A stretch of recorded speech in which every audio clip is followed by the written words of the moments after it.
Welcome everybody back to Ecclesiastes. A little bit of a recap before we dive into chapter 2. So last week we went through a little bit of the book introduction, recapped the author, Kohelet, and we sort of reviewed the main idea of the entire book, what Kohelet is seeking to explore, and especially in this first section, is what is the gain? What is the, we use that word, yitro, to describe what is the lasting gain that we achieve in our efforts under the sun. We explored this in two sections. We had, first of all, our cycles poem, and sort of the initial conclusion that Kohelet reached is that toil itself is hebel, and that word hebel is that sort of all-encompassing phrase that encapsulates the briefness, the insubstantiality of life, the frustration, sometimes even that repulsiveness of, oh my gosh, life doesn't seem to be going the way that we think it should. So toil itself is hebel. It doesn't really last, it doesn't give us any lasting impact. And then he had a reflective speech after that, and sort of both thinking through toil and then looking ahead and thinking about wisdom in particular. And the initial conclusion that he reaches here is that wisdom itself as well is hebel. And we were like, this is a little bit of an awkward pause point. And the conclusions that he seemed to be reaching here is that our effort, all of our efforts are somewhat of a hopeless chase, and you're like, that's great.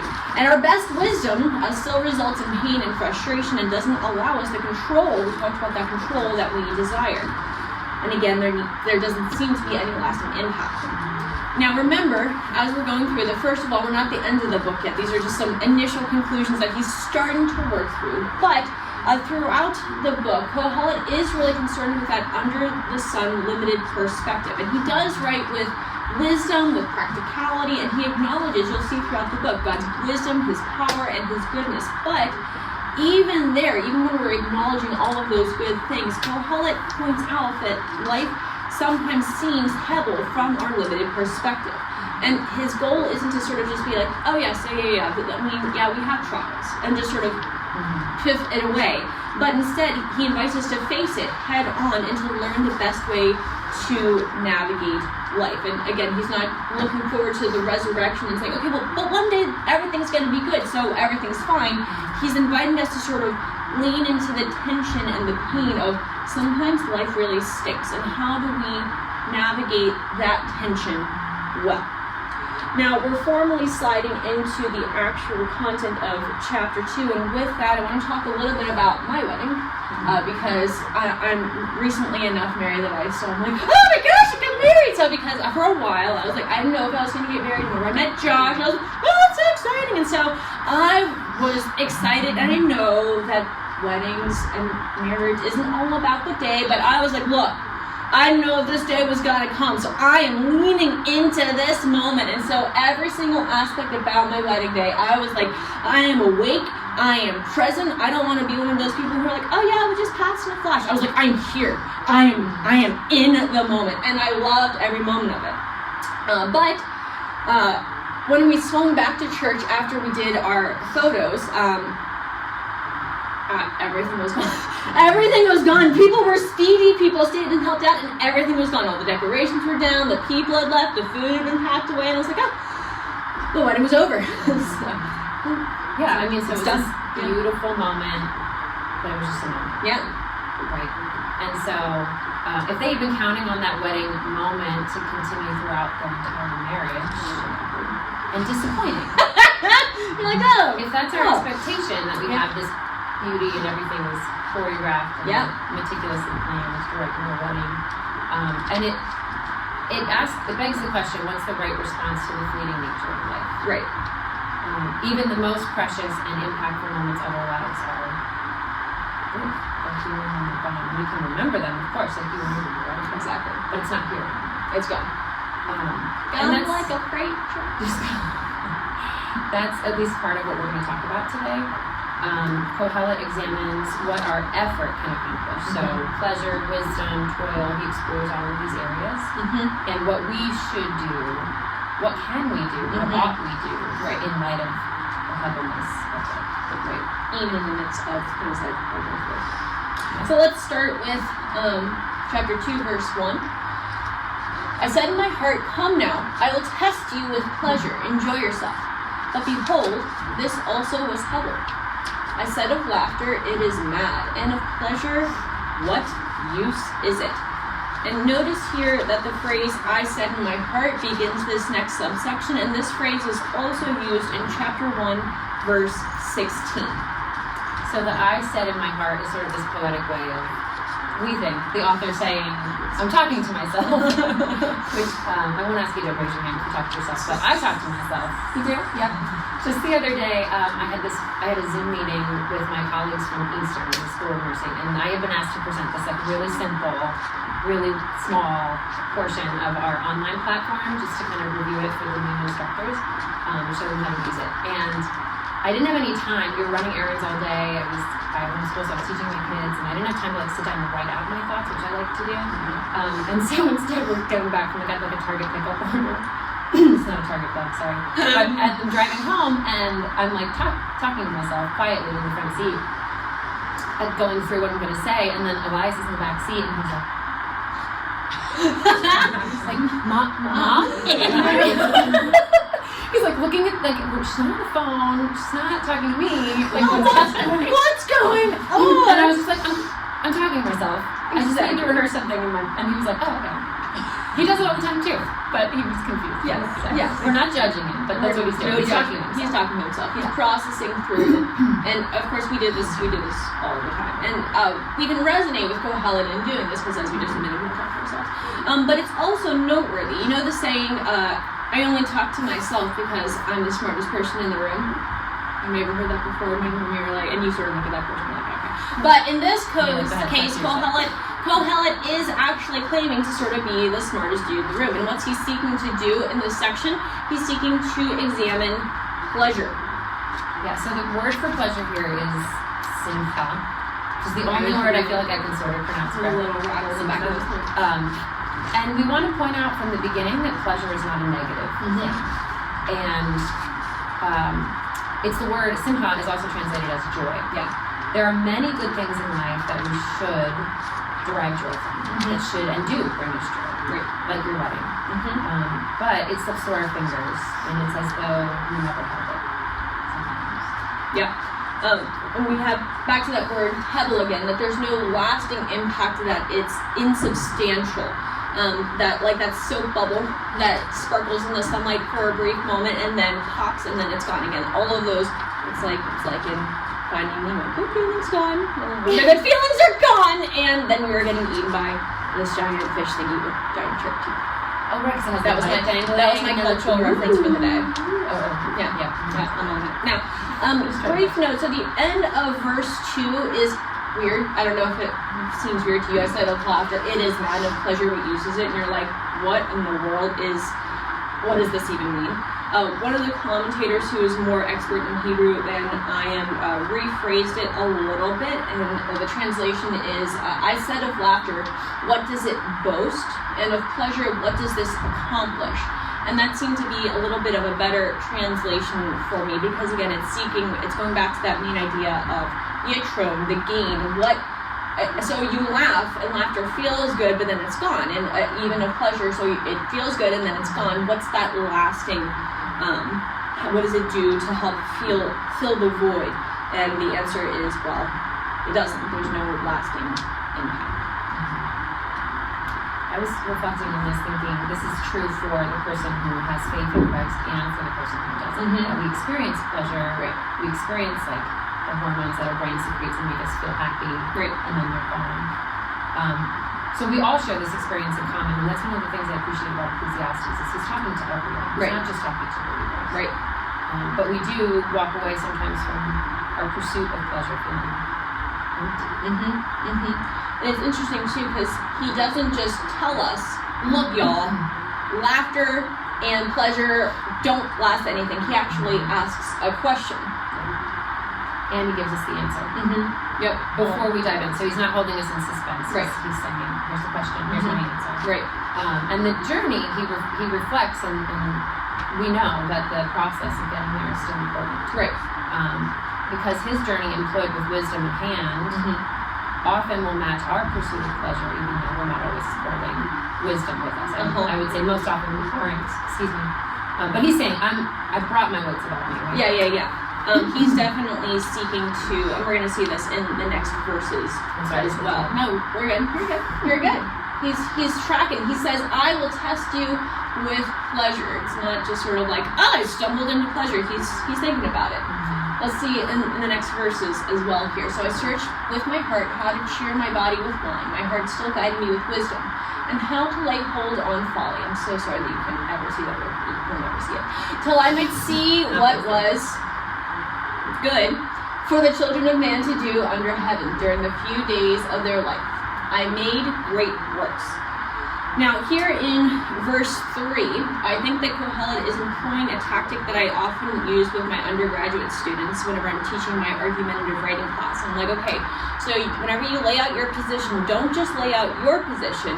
You also want to introduce some counter arguments. You want to say, hey, somebody who is examining your argument might be a skeptic and they might raise some objections. And so you want to introduce them in your essay and then answer them. And so it seems to me like that's what Kohelet is doing here. He's anticipating that a reader might look and say, oh, you're just diving into pleasure for pleasure. Yeah, oh, sure, you're going, no. He's like, no. And he says it a whole bunch of times in this section. Hey, with wisdom, I did this with my brain turned on. I'm doing this on purpose to do an experiment. Kohelet maintains he has his rational, logical approach to pleasure. Right. He's not just like Mariah said, he's not just pursuing it for its own sake. To see if that can answer the problems of life. Can it satisfy? Is pleasure satisfactory to us? And side note, I was looking at, we had thrown the word hedonism in here, and I just thought it was interesting. If you guys don't know, you probably do, but I didn't. Hedonism is this philosophy of the pursuit of pleasure as life's highest aim, and the avoidance of pain. And so it kind of feels like that, but he's saying, I'm bringing my wisdom with me. Yeah. So there's a little bit of a difference there. Yeah. And this happens in our day too. Washington University School of Medicine decided to look at why some people develop like hypertension and diabetes in relation to their obesity and their weight, and why some people don't. And so they offered to pay people to gain weight by eating fast food. They actually paid them in relation to how fast they gained the weight, which is crazy, and then how quick they lost it again. Awful. And can you imagine? And surprisingly, one of the people who agreed to it was a nurse. She was this 50-year-old. I thought that was interesting. Yeah. But anyway, they agreed to do it. They got paid. They picked fast food restaurants as the means of gaining weight because they have their nutritional facts laid out, their macronutrients and calories, and all of that is specifically laid out, and they can closely regulate it. So this was something people were doing kind of with their wits about them, right, for a purpose. And I don't know if you guys saw Morgan Spurlock's film, The Supersize Me, that documentary. He eats McDonald's every day for 30 days, 3 meals a day for 30 days, and is followed by cardiologists, gastroenterologists, and like it's really, really harmful to him. But anyway, the whole point is he's trying to make a point. He's not trying to say, I just want to indulge myself in McDonald's 3 times a day for the sake of it. Right. He's trying to prove something that it is actually. Right. And that seems to be what Kohelet is doing in this section. He's saying, hey, I'm not just diving into pleasure for pleasure's sake. I'm doing this on purpose. And the next word that we want to examine here is going to come up on the screen. It's the to lay hold on folly, which is a word you can't see. Apologies. This word, siklus, again, I can't speak Hebrew. It's my life's desire one day, and I'm like, but I can't speak it. It's fine. And this word is, I think, best translated here, frivolity. And the term includes all of harmless and enjoyable forms of nonsense. And I think that this term pairs well with the wine that cheers the body. I know that, especially in a culture that can be very steeply divided between, okay, well, you shouldn't drink alcohol at all because it's dangerous, but especially in this biblical time period, wine was used to cheer the body, and I mean it's used today too. And what Kohelet seems to be taking part in is activities that, well, they feel good. Yeah, they just feel good. Yep. And so we're talking about some of these examples, and I want to ask you guys, like, what are some activities you take part in that are just frivolous? Like they're enjoyable, but they don't really mean anything. Eating chocolate. Yep. Right, there's no real benefit. It makes But me it's feel nice. good. You enjoy it for the moment, Yeah. right? Yeah. I thought about shopping. I go shopping a lot for things I don't need. But it's enjoyable in the moment. I don't know. I go home and I'm like, it's pretty.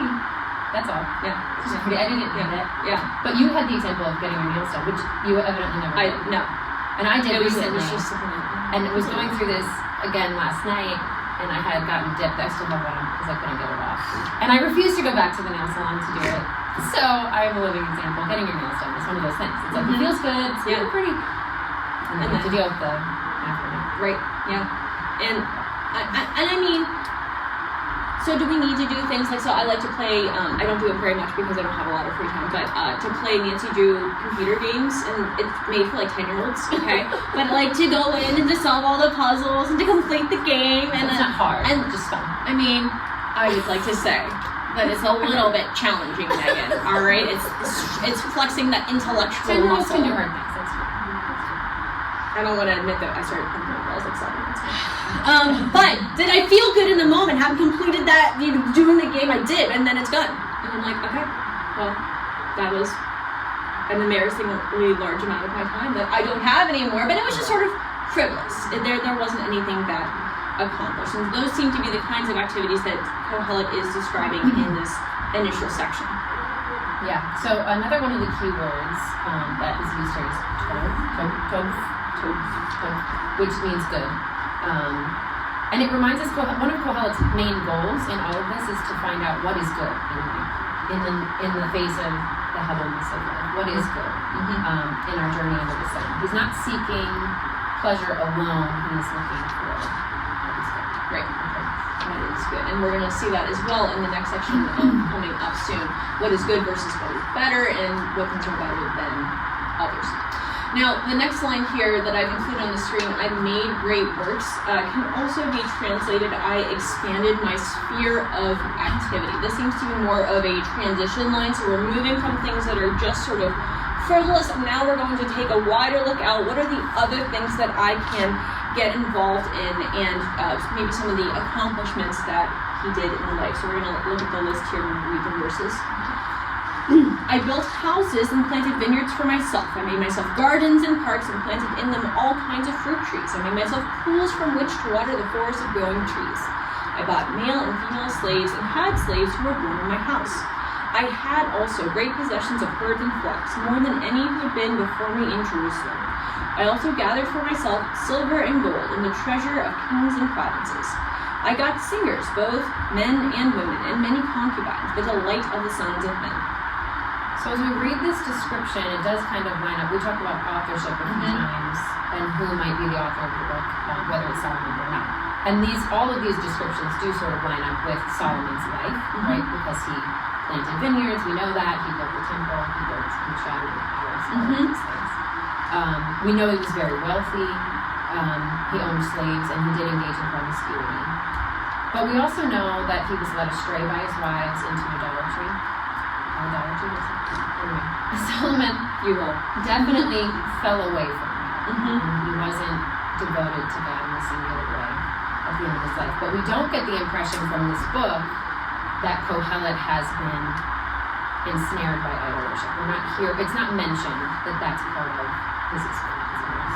Right. And Megan, when we were talking last week after you had mentioned, well, if Kohelet, and we're going to talk about this again later, but like, so if Kohelet was still, if it is Solomon, he was still in this sort of deceived state of mind, is it possible that he just wouldn't have mentioned it? And like, just sort of like pushed it up, and he's like, okay, well, I'm just not going to talk, because he's still in that state of being deceived.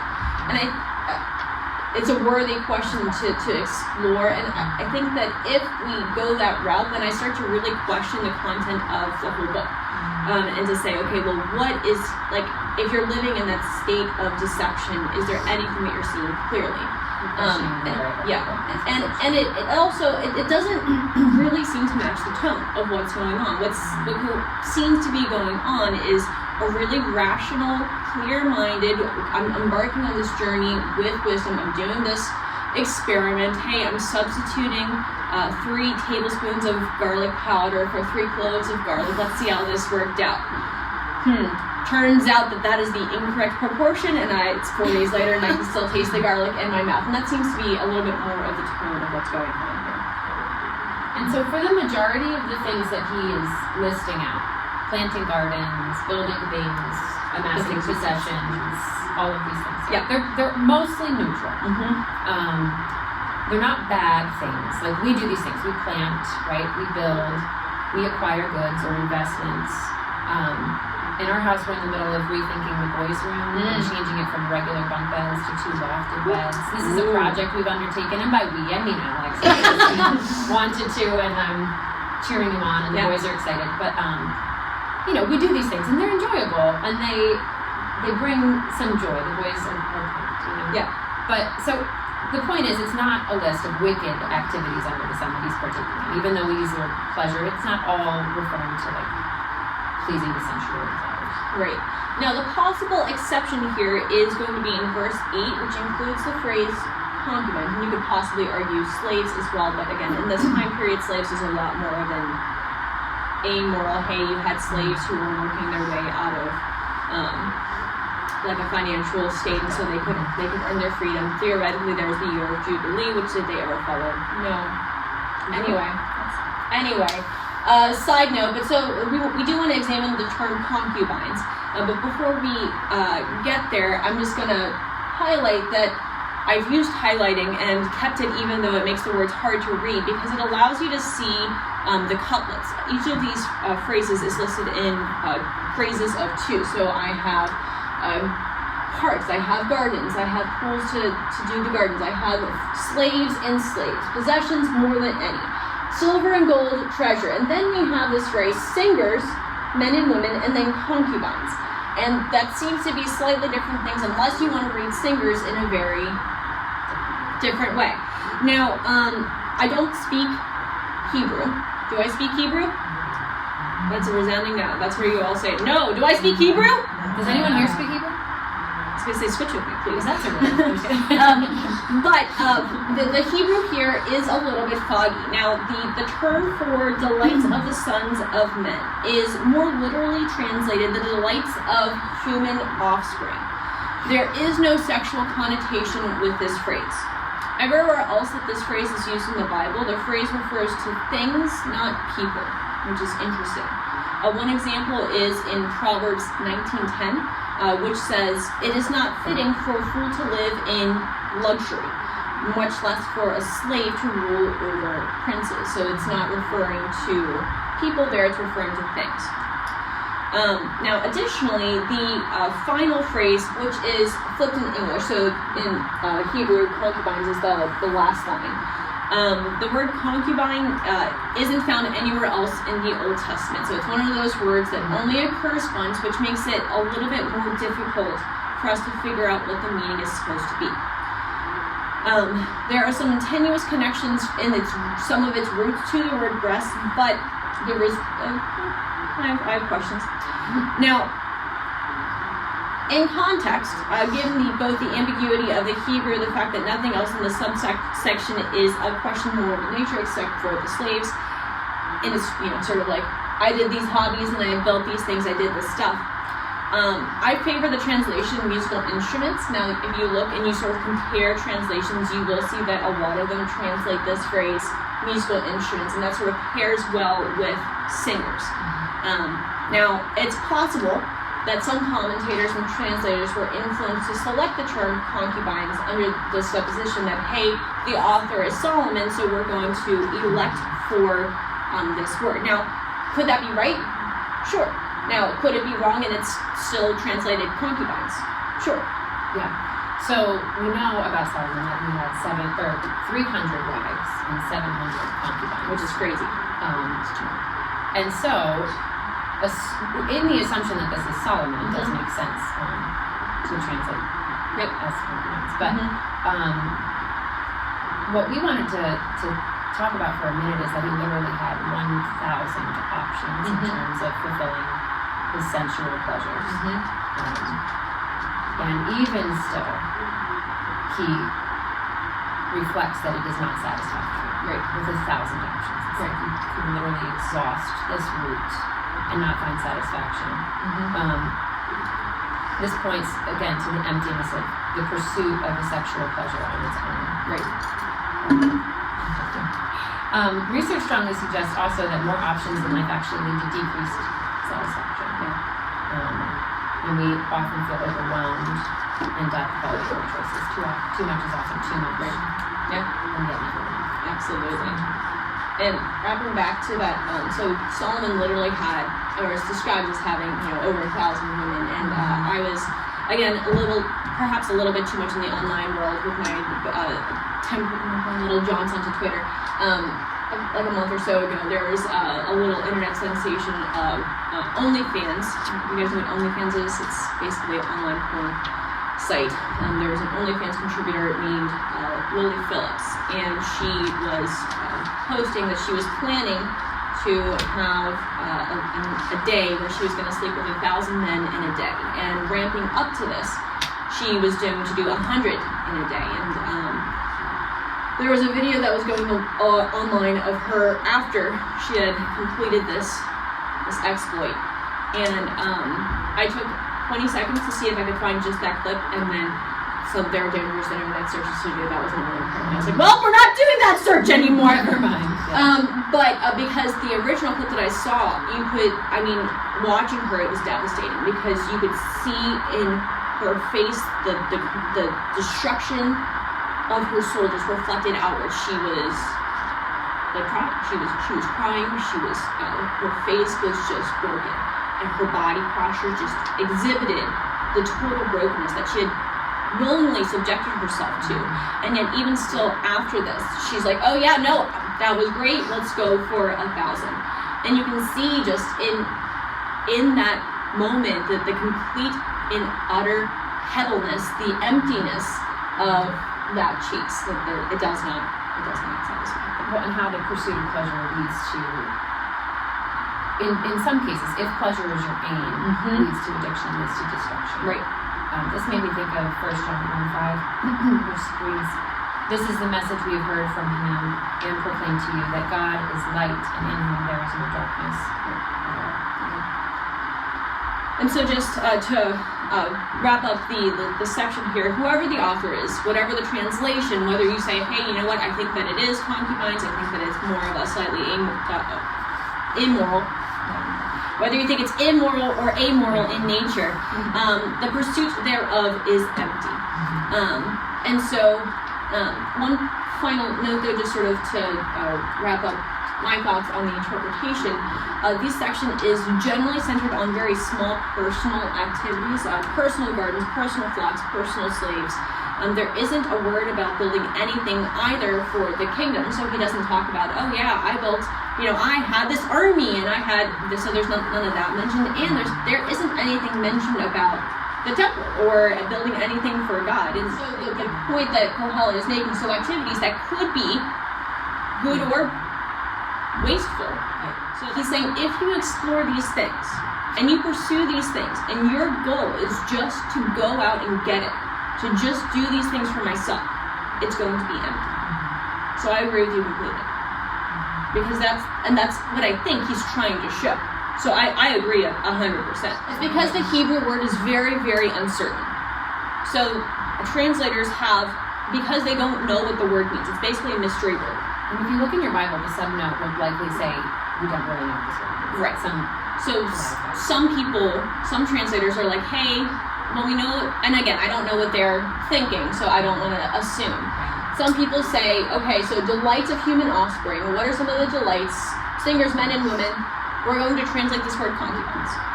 Others look at delights of the human offspring, singers, musical instruments. And you're gonna see both if you compare different translations. So the word could be translated as concubines or not as concubines and instead as musical instruments. And it's not like other really, words. They don't know. It's not like other words where we can compare its usage and say, okay, well, it's translated this here, this is the context here. It's just a mystery word. Again, whichever way you interpret it, the thrust of the passage I think is the same. It's that, hey, if you pursue these things, and let's move forward to the next verses so we can get to that conclusion here. So I became great and surpassed all who were before me in Jerusalem. Also my wisdom remained with me, and whatever my eyes desired I did not keep from them. I kept my heart from no pleasure, for my heart found pleasure in all my toil, and this was my reward for all my toil. He's saying I did all of it. I did all the things.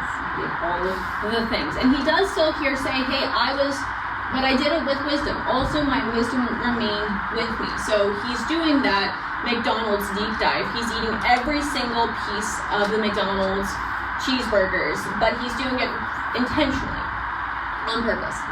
And we see here in this section there is an emphasis on effort. It's not just the roller coaster ride, it's things that he went out and did, the things he acquired, the things that he accomplished. And two, we see here this word reward. This was the reward for all of my toil. This is my helek. We're going to see in other places this word is translated as lot, but what was the gain in the moment? What was the impact on his life? What he received from this pursuit? It was just that. The fact that he had the things. And then, well, they were gone. Yeah. And this reminded me of when Jesus warns us in Matthew chapter 6, verse 5 about praying in public, or how we should pray. When you pray, do not be like the hypocrites, for they love to pray, standing in the synagogues and on the street corners, to be seen by others. Truly, I tell you, they have received their reward in full. And he's saying, that was your reward, that moment, and now it's gone. Well, let's finish off the entire section with verse 11 here. Then I considered all my hands had done, and the toil I had expended in doing it. And behold, all was hevel, and was striving after wind, and there was nothing to be gained under the sun. So he uses these transition words of then and behold. This is our conclusion time. Yep. This is the outcome. Yeah. Behold, all was hevel, remaining insubstantial. Can't grasp it, can't keep it, and there is no return or lasting. Right. And just a brief example. So remember, I did have my wedding. So the wedding bouquet that I made, which I did bring in because it's great. So I haven't noticed. I do still have it. So you were like, is there lasting gain? Well, let me tell you what it took to construct this, because this is made out of wood. So we had to first of all go through online and pick the colors, and I'm not good with colors, and so I'm like, oh well, should I do this one or this one? So we finally order them, and then we had to dye these. So we got the things and we had to dye them, and then they were not connected to stems, and so Katie knows. Am I good at crafts, Katie? No comment. Okay? No comment. And so there was all this experimentation with all of these stems and the super glue and hot glue, and then because it was hot glue, I was gluing my fingers to literally everything, and then there was a final twine thingy, and do you know how long this took me? This took me, the end product, over the course of 3 days, and I was just holding it, my hand is cramping, and I was like, this is hevel. Okay, it's beautiful, but it's hevel, because so out of all of that effort, all of that impact, and at the end of the day, okay, I have a pretty book, and again, the beautiful memories, but at the end of the day, is there anything for my soul that is lasting me the course of years into eternity? That's not anyway. It's not. So yeah. So we found there's a commentary on Ecclesiastes that says Kohelet concludes here that any attempt to find a rationale for existence in pleasure and affluence is bound to fail, even if that attempt is sobered by self-control. The payoff doesn't match the effort that's expected.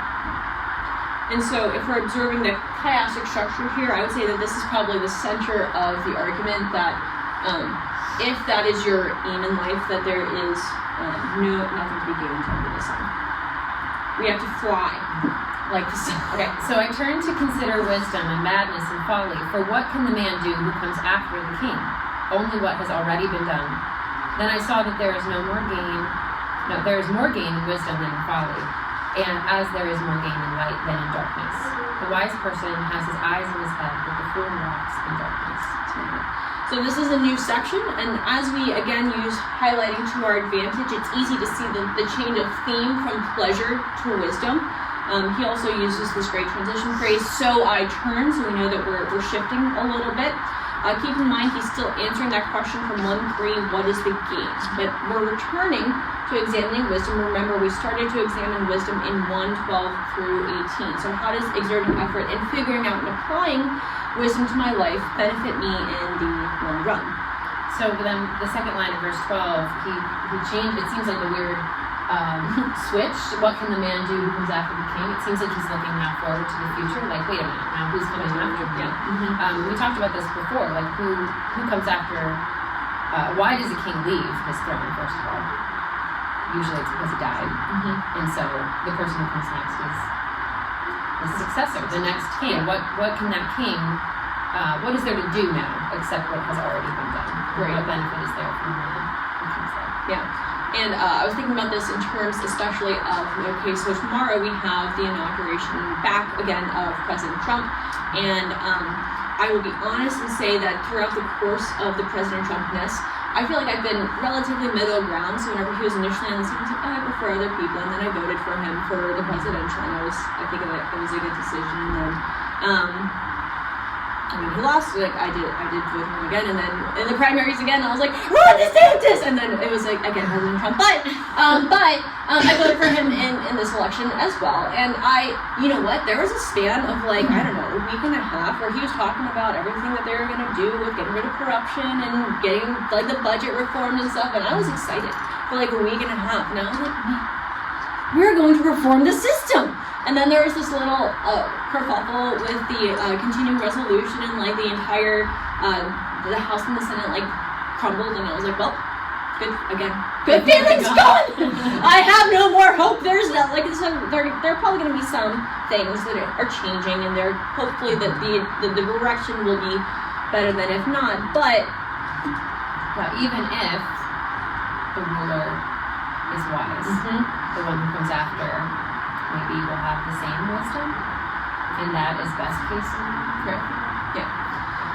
And so he moves on from that and saying, hey, you know what, even so, I think that it is better to have wisdom than folly. And he uses this better than reasoning. This is better than that. There is more gain to have wisdom than folly. And I have this word up on the phrase, whenever we are in Mexico in one of our mission trips, we were with a missions organization that did adventure stuff, and they did fun things with us because they thought we'll keep these kids entertained. And we ended up going into a cave, and we did some caving, and we went not just into like the cave, we were like in the cave way back, and it was so dark that there wasn't light for you to see, so we turned off all of the lights, and then we were just there, and your brain doesn't handle total darkness well, so it started making up images, and you would see things, but you weren't seeing things because there was no light.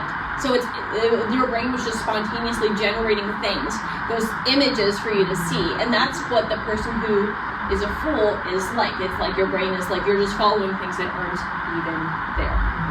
Can we give an example? Let's go. Actually, yeah. All right, so I teach a nursing class, and in the first class we talk about heart rhythms and dysrhythmias and that kind of thing. And so I like to ask everyone to share an example of a time when their heart was racing and kind of gets them engaged in the It's fun. And this one student told the story about how she and her friends were going on a hike, and they had their phones, and they used their GPS on their phone to get to the hike. And then they were taking a hike, but the whole time they were taking pictures of themselves and of each other and posting and whatever. By the end of middle of the hike, they realize all of their phones have no charge. All of their phones die, is what she says. She says all their phones die, and the sun's going down. And they haven't been watching where they're walking. They've been taking pictures. They have no idea where they are. Yep. They're lost, and they can't get home. And it's this whole saga. They wandered and then they hitchhiked. They did all these really foolish things. Luckily, they were okay. Yes. But wisdom is better. Wisdom is better than that. Better. Same thing with a charge on their phone. They could have found more than folly. Amen. And yet, I perceive that the same event happens to all of them. And I said in my heart, what happens to the fool will happen to me also. Why then have I been so very wise? And I said in my heart that this also is heaven. For of the wise as of the fool there is no enduring remembrance, seeing that in the days to come all will have been long forgotten. How the wise dies just like the fool. So I hated life, because what is done under the sun was grievous to me. For all is hevel and is striving after wind. So even though he makes the brief conclusion that wisdom is better than folly, he also now is turning and looking death and realizing death is inevitable. It's the same outcome for all of us. And this is a theme that he returns to repeatedly throughout the book. Right. And we experience this frustration, and even through different circumstances in our life, we try to observe, we try to live by wisdom, and yet death stops all of us. And maybe you want to share your example. Well, and at some point, the wisdom no longer really matters. Like my grandfather is 94 years old, and the man loves butter, and he eats so much butter. And at this point, we're kind of like, oh well, just eat butter. Like, just, for a long time, I was, eat in moderation and this and that, whatever. But yeah, bring some joy in your story. It brings him joy. It's okay. But you know what? So wisdom can do good things, but what Kohelet is getting at is that we can't use wisdom to circumnavigate death, and so he's frustrated by that. And here too, he's also returning to the theme of legacy. And as we explored last week, death destroys some of those wise sayings that have been accumulated, and sometimes the results of wisdom. So Kohelet concludes, hey, this too is Hebel, there is no lasting purpose, this is frustrating, and he sort of has a bah humbug moment. He's like, this is terrible. And so I hated life, what was done under the sun is grievous to me, all is Hebel and striving after wind. Onward. So I hated all my toil in which I toil under the sun, seeing that I must leave it to the man who will come after me, and who knows whether he will be wise or a fool. Yet he will be master of all, for which I toiled and used my wisdom under the sun. This also is Hebel. So I turned around and gave my heart up to despair over all the toil of my labors under the sun. Because sometimes a person who has toiled with wisdom and knowledge and skill must leave everything to be enjoyed by someone who did not toil for it. This is also Hebel and the great evil. And in this section, he's returning again to the theme of toil. So we're seeing that chiastic structure being built out here. He's adding the death twist here, saying, hey, at the end of the day, I'm going to die, and then what happens to all of this stuff that I worked so hard for? Yeah, expending effort for nothing, essentially, is what he's concluding. The person who comes after might squander what he earned, and he is taking what he did not earn. Right. My father-in-law likes to say, I'm going to fly first class because if I don't, my kids will. It's a sort of a cynical way, but basically why I spend my life saving and denying myself just so someone else can spend what I make. Right. He ends also with hate and despair. He's showing that he's really frustrated. He's getting pretty worked up. Which, yeah, so this is evil, he decides, under the sun. And the terms evil and Hebel put together here indicate we're probably referring to the idea of foulness in the translation of Hebel. Right. It's repulsive. And if I may, really quickly, Christ confirms Kohelet's conclusion in Luke chapter 12, verses 16 to 21. And Molly, this made me think of this one, what you were saying. When he tells the parable of the rich fool who tore down his barns and he built bigger barns for himself, that very night his life was required of him. Jesus ends the parable with a warning in verse 21. That's how it is with the one who stores up treasure for himself and is not rich toward God. Right. And then later in verse 31 of Luke chapter 12, he says, instead, seek his kingdom and his sanctity. Yeah. And again, so as we look at this section, we have some questions because you say, okay, well, isn't it good to store up things for our children, for the benefit of our children? And we would say, absolutely, yes, that is true. And we do want to. So even the person who we're working for things and we're giving things to, the ones who are going to come after who didn't work for it, we're like, hey, that's a good thing. But remember what Kohelet is doing. He's saying, hey, under the sun, what is the benefit? And again, we're not quite pulling in the eternal ramifications. He's saying, what is the gain in the here and now? If I work so hard to gain these things, but then I lose it, like I'm dead, there is no benefit to me for all of this stuff that I have acquired. This is a partial conclusion here. It's not the full thing. Now let's keep rolling. I know we're overcoming into this one. What has a man from all the toil and striving of heart in which he toils beneath the sun? For his days are full of sorrow and his work is a vexation. Even in the night his heart does not rest. And this also is Hebel. And so we've all experienced this, the toil and striving of the work. And again, what is the gain? Do we get to rest even at night? I know I've spent many a night where I finish my work and then I lay in bed. Yeah. And you can't sleep. And I can't sleep. The past 2 nights, I couldn't fall asleep and for no good reason. I wasn't anxious, but sometimes it gets us. Yep. So we've seen toil, wisdom, and pleasure, examining each in turn. And for each, Kohelet says they have their positive qualities, but there is no lasting gain. However, we do have here at the end of the first section, which really feels rather negative, our first enjoy life refrain. There is nothing better for a person that he should eat and drink and find enjoyment in his toil. This also I saw is from the hand of God. For apart from him, who can eat or who can have enjoyment? For to the one who pleases him, God has given wisdom and knowledge and joy. But to the sinner he has given the business of gathering and collecting, only to give to the one who pleases God. This also is Hebel and is striving after wind. So it's the enjoy life refrain, and he's saying this is better. Nothing else is better than to enjoy our life. And he's not talking about lasting gain, but he is talking about, like what you were saying, Cheryl, about we have these moments that are joyful and bring us joy, and we can take joy in them. Right.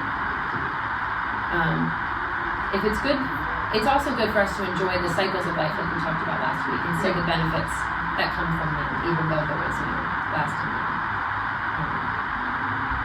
And I think that, so you can interpret the book either to say, hey, Kohelet is just saying everything is terrible, and that's the theme of the book, is that everything stinks, and that we should just, okay, wisdom is stupid, toil is stupid, pleasure is stupid, and sort of camp on those themes. But I think that the book drives toward each of these enjoy life refrains. So, and you're going to see at the end as well that it's tempered by understanding of God and who he is. And so I think of James 1:17, every good gift and every perfect gift is from above, coming down from the Father of lights, with whom there is no variation or shadow due to change.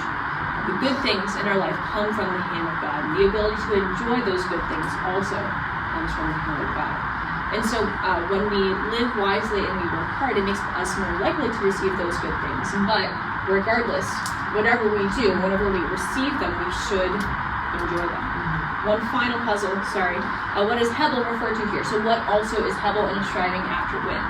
To answer this, I think that we have to look at the structure. So just a little one slide on the structure here. So we have the introduction, what is gain, everything leading toward the center of examining pleasure, toil, wisdom, and pleasure. All of it seems to be, and I think that that's what he's referring to here, is that if you are just pursuing the toil of life, you're just building things, you're just accomplishing things, you're just pursuing wisdom for wisdom's sake, you're just pursuing pleasure for pleasure's sake, if you just explore and pursue after those things to benefit yourself, that's empty. That's futile. Rather, what is good, what is better, is to enjoy the good things as they come, because that's from God. Don't make the pursuit of them your aim. Yeah, so we can acknowledge the shortcomings of our pursuits and recognize that ultimately they satisfy us. And dwell in the goodness of God's gifts. And we can give him praise and thank him. Last week I shared about the frustration of bedtime and Alex pulling out the Nerf guns after the kids had their heads on their pillows. And while that was frustrating, what I'm so thankful for is that I have a husband who loves his children well, and he loves me well, even though I don't deserve it. And also, it's funny, so I laugh, because we can enjoy the moment. This too is a gift. I listened to a pastor named Jamie Roller from a church in Texas, and he says this: life is a gift, God is the giver, thank you, God. And that can be our refrain as well. When Pastor Jeff taught the book of Ecclesiastes, he also shared this quote: there is nothing noble about rejecting the good gifts that God seeks to give, nor is there anything attractive about a religious faith represented by tired and joyless people. So let us take joy in the good gifts we have been given under the sun, and say thank you. A nice measured approach. If you're doing the hike your own hike, you can do the checkpoint on page 29, ask some more questions, have some more reflections, map it out section pages 30 through 31, and hit the trail pages 32 through 34. Thank you so much, everyone, for hanging with us.